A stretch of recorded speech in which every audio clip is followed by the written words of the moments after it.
bocs 3. Ym bocs 3, mae'r geiriau and, iawn? Felly mae and yn bwysig yn y Gymraeg. Oce, beth ydy ei soft mutation? Soft mutation? Treiglad meddal. Ie, treiglad meddal. And ei nasal mutation?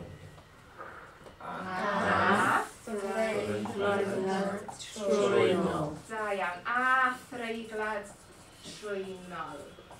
Pam a pam a threiglad? Ar ôl a, treiglad llais. Ie, treiglad llais. Pa lythrennau? Pa lythrennau sy'n treiglo'n llais?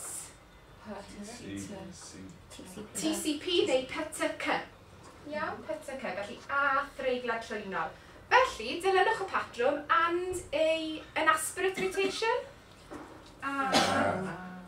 Treiglad llais. Da iawn, a threiglad llais. Gwych. Nesa, and language exercises. Beth ydy exercises yn Gymraeg? Ymarferion. Ie, felly ymarferion. So, and exercises? Ac. Ie, ac. Ymarferion. Iawn. Iawn. Pam ac? Dim a. Beth sy'n wahanol? Cyn llafariad. Da iawn. Ac cyn llafariad y fawel. Iawn, yn Gymraeg. Felly ac o flaen y. Di chi'n hapus?